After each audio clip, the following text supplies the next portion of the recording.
Oh, so many cables. Look how long this cable is. This is like super frustrating. Like all this stuff's got to dangle inside of my van every time I set up the Starlink. Okay. Poor Cruzy's like, Dad, really again? Yeah, buddy. Okay, setting up the Starlink is actually pretty simple if you didn't have all this stuff to deal with. You plug that in the bottom, you plug that into your inverter. That's there, inverter on, done. But you got all this. Like, if you really think of it, this is now plugged in, which means the dish up top there right now is doing its thing. But you gotta deal with all this stuff in your van. And this cable's gotta run out your door, up and over. You can see the kink in the cable because I end up shutting the cable in the door. So that actually just gets shut in the door, and then I gotta deal with all this stuff in here. Like, it's not exactly, well, you know, it's a pain in the butt. But that's literally it. Plug it to there, done.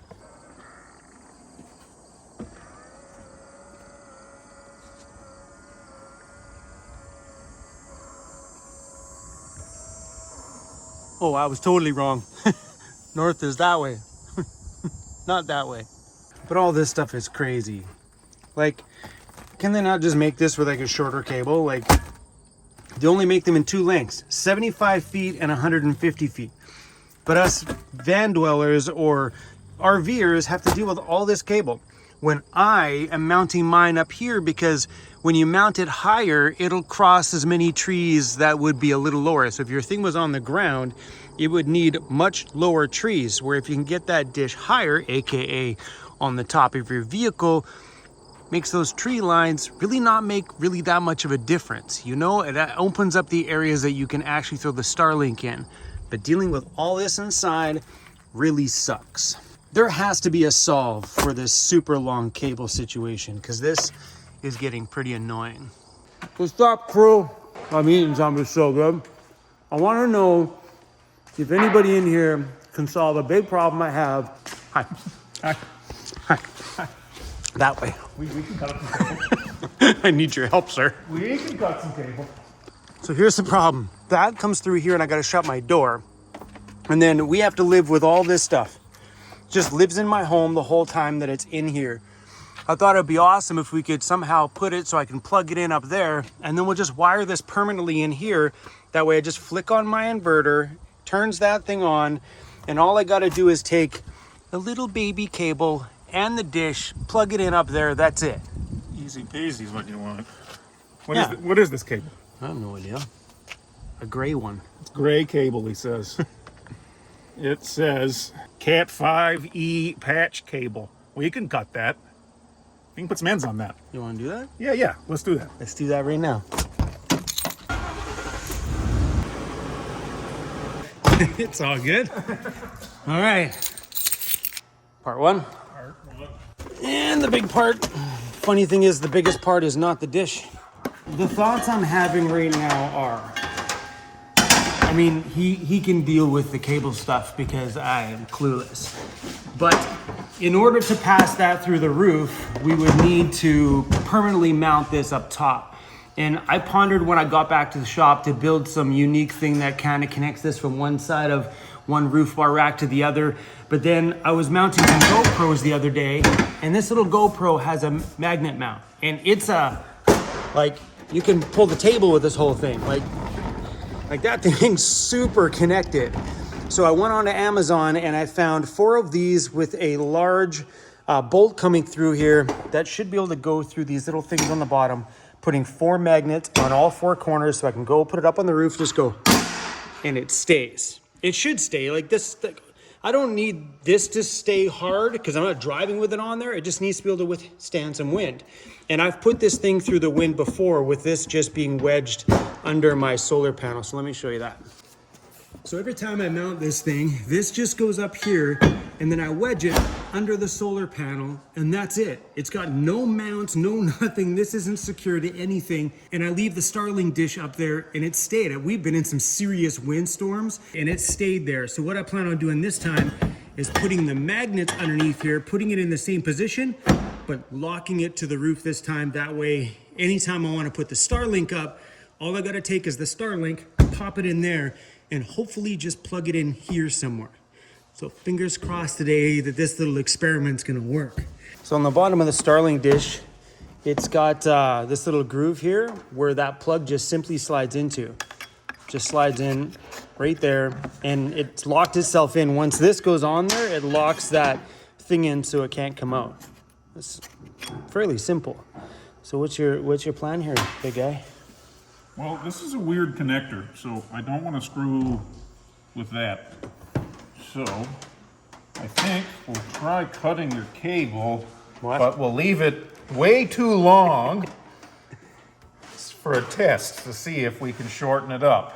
So if I can permanently mount this in the van with that cable connected to it, this plugged into my inverter, so I just gotta hit the inverter switch or a switch of any kind, turn this bugger on, this is mounted to the roof, and all I have is this with like a 6-inch cable. That's it. That's all I gotta store now is this with the little baby cable, and I'm gonna go up top, pop that in the base, bada boom, plug. And that's it. Cut right into it. Don't do this at home. That's looking good. So, we'll get my strippers. Not those kind of strippers.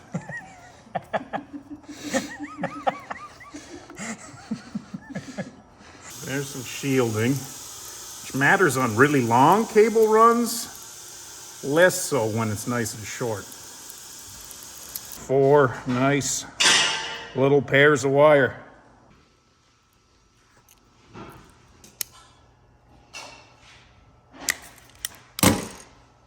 Then you check your color code, see that you've almost certainly got it wrong.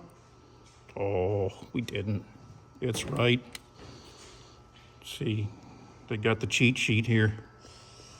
Oh, sweet. It's white, orange, orange, white, green, blue, white, blue, green, white, brown, brown. For now, we're just gonna see that we can clip one end to the other. And then now we have one cable with that as a connection, which would be up on the roof. That would be fed through the roof of the van, and this would be attached to here. All right. So now the test is to find out if the Starlink boots up and everything works. That's the best.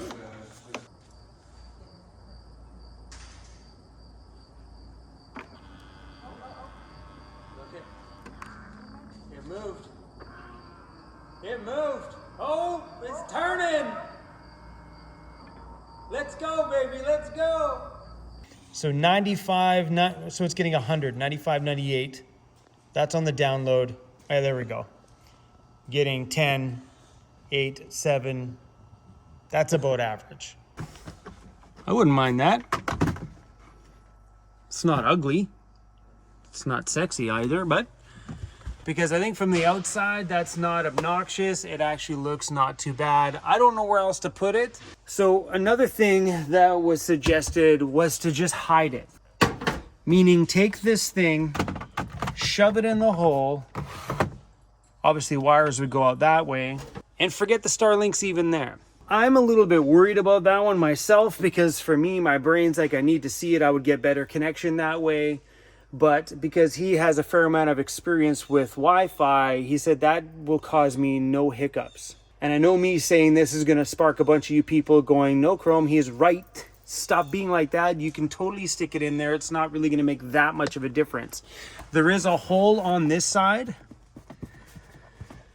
Now you got me thinking, buddy. I can make you a plate, and you can have it to attach up there later. I can do that at my shop later. Well, it's going to take me 10 minutes to make you one. Easy. Let's just do that. Let's put it in there, run the wires out the back, see if we can secure it a little bit so it doesn't bang around too much. Get some double-sided tape or some Velcro tape. Yeah, and then, you know, at least it's got a hole there to come out of. We ran some tests. We ran some tests with it in there, and it didn't make a difference. It's the difference is right here in my little brain going, I need to see it in order to get the best connection. So we're gonna do that. We're gonna hide that unit in there. He'll secure it in there somehow, and then we don't gotta think about it. So on the roof of the van, we have a couple of these little glands. That one there is for my solar, both the solars coming in the back here. And this one here is where all the electrical is for all my perimeter lights and things around the van go through here. And there's 2 of them on that side and an open spot right here, which would be perfect for running that cable down on that side so I can plug the Starlink in. So what we're thinking about doing is putting some kind of a plug system here and then run that cable permanently through the roof of the van, permanently mounted straight down to the Starlink box that's over there. I think that's the winner. These look way cooler. So when this is unplugged, this is a cap. Oh, it's sealed too. You screw that on there and that's it. Now no water can get into this thing when it's not plugged in.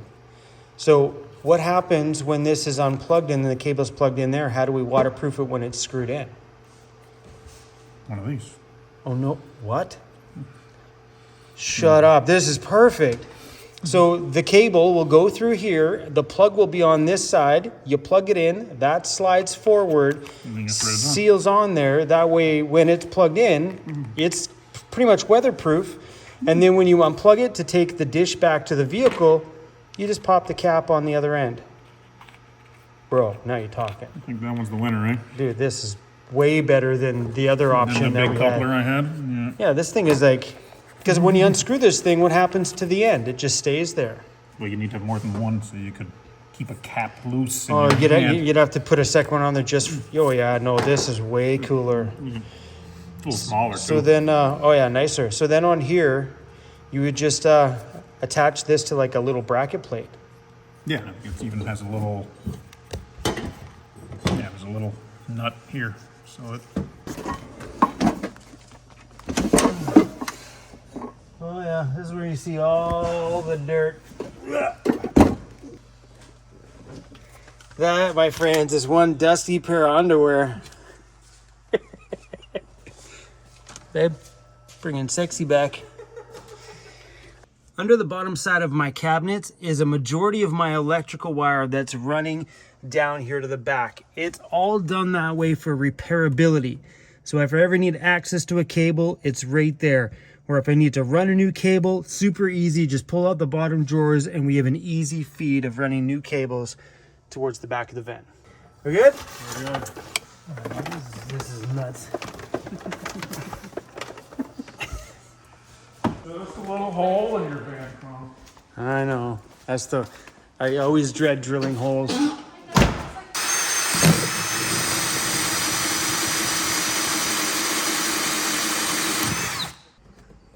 I have a tiny little arm-size hole up there, which all my electrical from my roof comes down through. And there's a tiny, tiny little hole in there where these guys are trying to feed that little wire through. So the boys got it through. That's the one right there. This one's gonna wrap around, strap to all the extra cables that are up on my roof, go over that way, and then they're going to put a plug system on the other side. Ryan's adding another end of that cable. And up here, when those magnets come in, when that gets mounted there, I'll just be able to go plunk and plug in there and done deal. Super simple. So when this gets plugged into the top unit, all that happens, that gets plugged in, this gets slid forward and creates a nice seal, and that screws down over top of that, making sure that nothing, no water, no nothing gets in between this plug and the plug itself. I think this should be a nice, simple little fix, man. Are we gonna have to take this chair home with us? Hey, does somebody have to ask somebody over there if we can take the chair home? I already ordered a replacement. All cruisies. This guy seriously loves this thing. All right, so we got your port, and it says it's IP68 rated, so you can submerge it. Let's hopefully not submerge it, please. Please, Chrome, don't submerge your van upside down anywhere. So I think you just leave this gasket a little bit loose so that you can slide it along after you plug it in. Yep. Snug it down. If you're in like an actual hurricane, you might want to crush that so it seals real tight. Yep. But I think for anything resembling normal rain, you'd be fine with it a little loose. Sweet. You know what we started with? This is seriously what we ended with. That's it. That's all I have to store. I gotta take this little thing. That's it. Goes back in my pillow drawer. And that's all.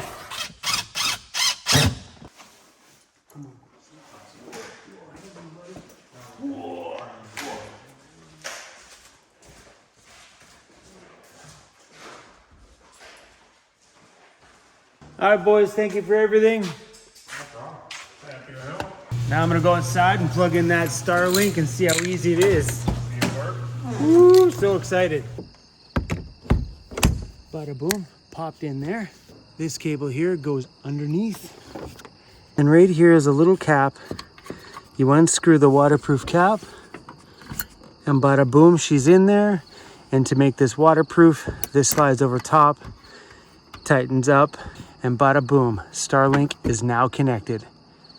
Oh my gosh. And then when I'm done, unscrew this backwards, pull that off, unplug it, put the waterproof cap back on. Are you serious?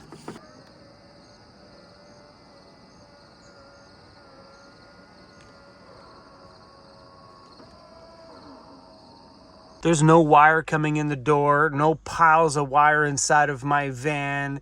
The Starlink box is inside of that box there. Everything is wired through, running up here, in through the gland on the roof, up to that with a short cable. Look at that.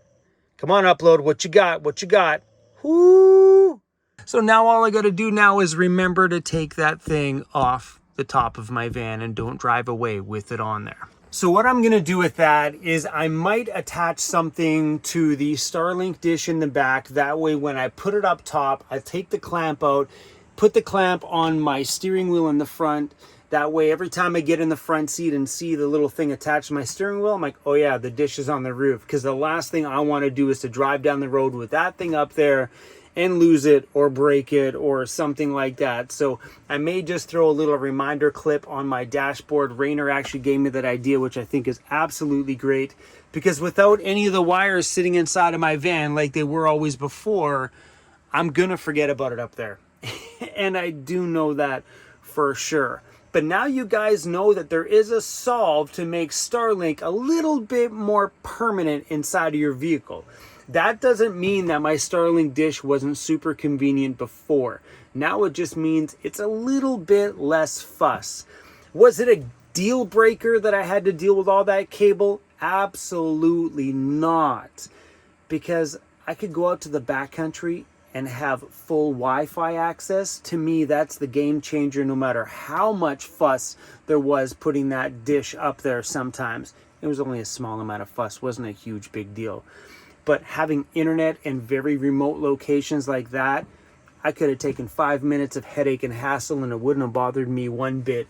But this one here absolutely changed the game and made things so much more convenient and opened up a ton more storage for me in that back drawer, which is absolutely epic. I'm excited to get those little magnets to get that thing mounted up there. And then, yeah, man, we're good to go. Stay tuned for future videos to let you guys know how this is all working out. I was a little bit concerned about sticking that box back here, but it kind of made sense that Wi-Fi is pretty magical, that people can put these in their basement and still get internet upstairs. So I'm hoping with that little hole in the back there that all this stuff works out good. I will find out right quick in that scenario though, because Emmy parks beside me and she usually uploads videos and sometimes does live streams from her van using my Starlink. So we'll find out if having that Starlink boxed away in that little compartment over there, if that affects her ability to get a solid connection. So stay tuned for future videos on this and let's hope this great experiment works out. Right now it was just installed, so let's stay tuned for the next couple of months and I'll let you know how all this stuff is working out. Thanks for watching, everybody. I'll see you guys soon.